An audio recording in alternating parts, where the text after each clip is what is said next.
do you remember the good old days? When life were more simpler.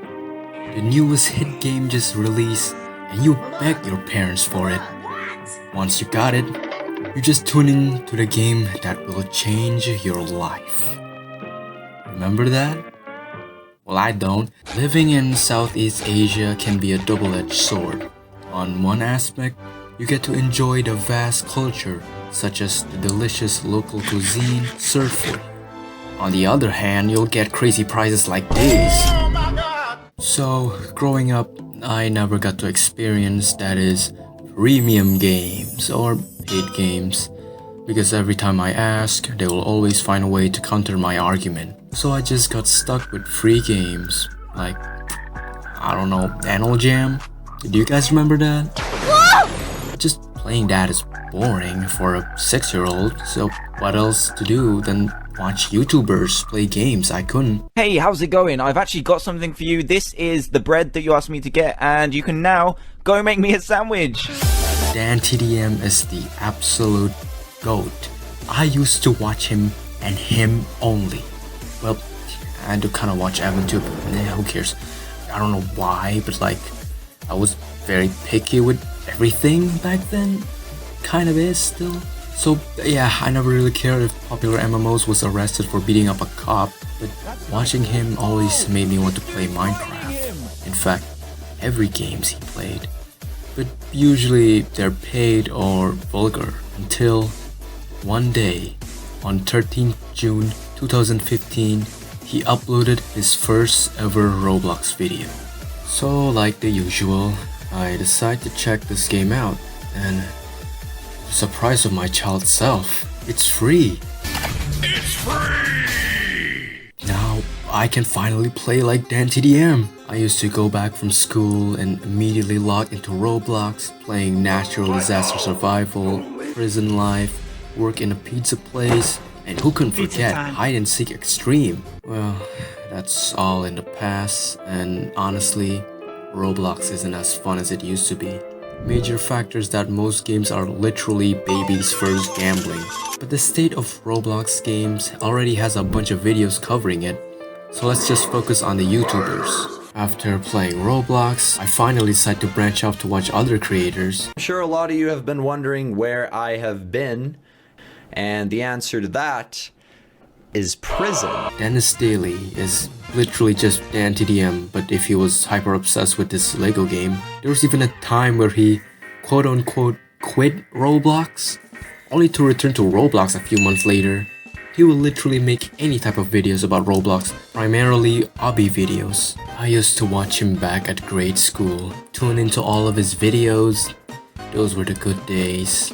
And he was actually one of the rare YouTubers who actually grew up with their audience. His newer content are actually kind of a banger, as he takes many inspiration on another creator that we will talk about, but you can kind of see his energetic personality slowly slipping away with each video. As of right now, he has been on a long hiatus, focusing more on game development. Good for him. Playing and recording the same thing for 7 years can be tiring. I mean, it's not the same as a 9 to 5, but doing the same thing over and over can just deteriorate your mental state, like being stuck in an eternal loop. And you know what they say, it's better to die a hero than to live long enough to be a villain. Speaking of a villain, his wrath knows no bound. Flamingo is an interesting YouTuber.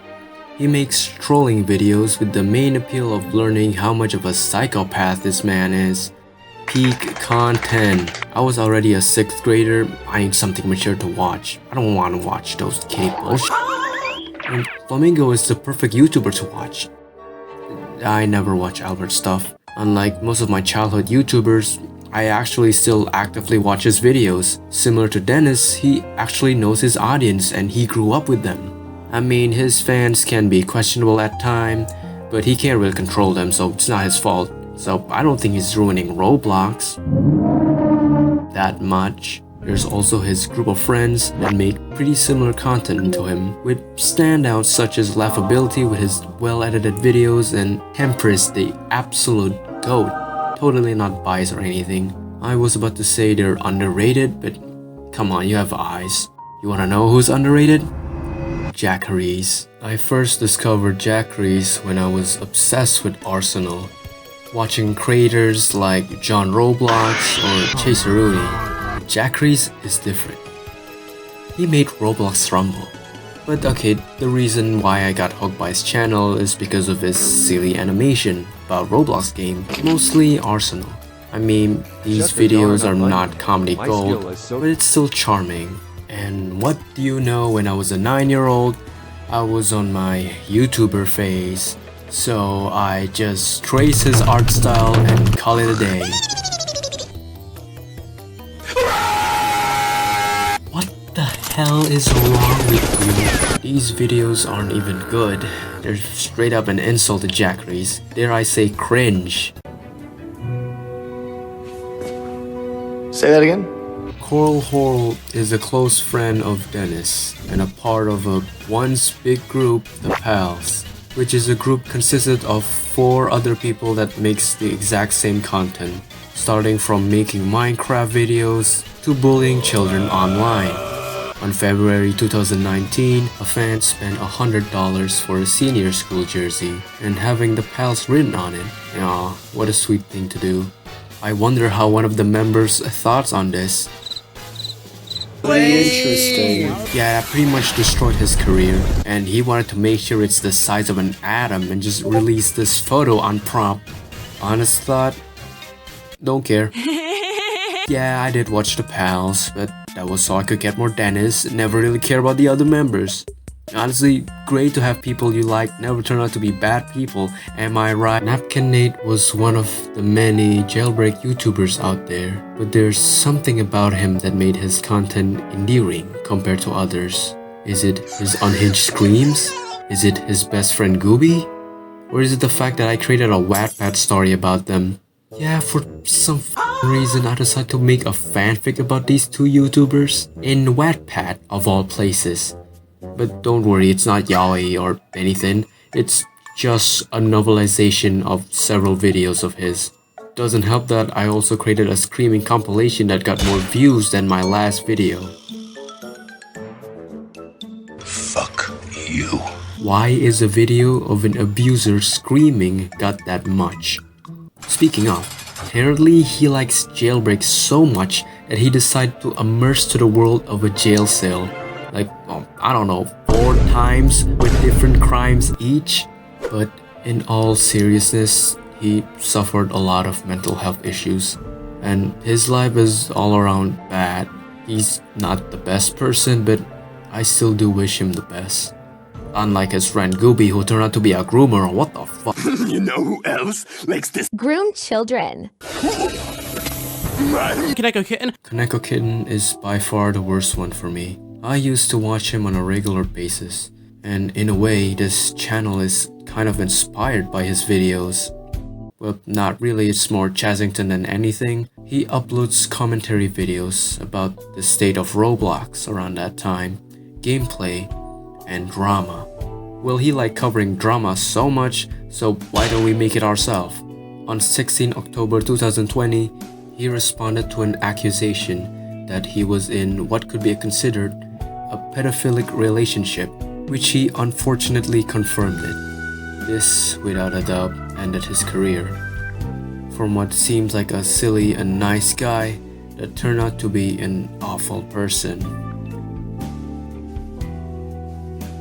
Well, that was a tough pill to swallow.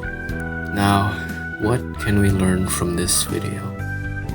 Well, retirement can be scary, but it is 100% the better outcome compared to being called out for dirty and disgusting crimes.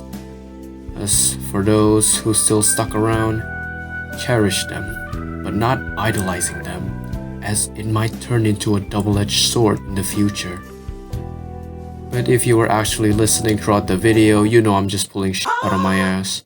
I just think this sort of video needs some moral message, you know? Where's Mr. Santa Claus? Where's my candy canes? Where's all my players at? It's Christmas once again. Let's find a Christmas tree. Put presents underneath. You know I'm Roblox gaming on Christmas Eve. Christmas music while I'm playing snowflakes.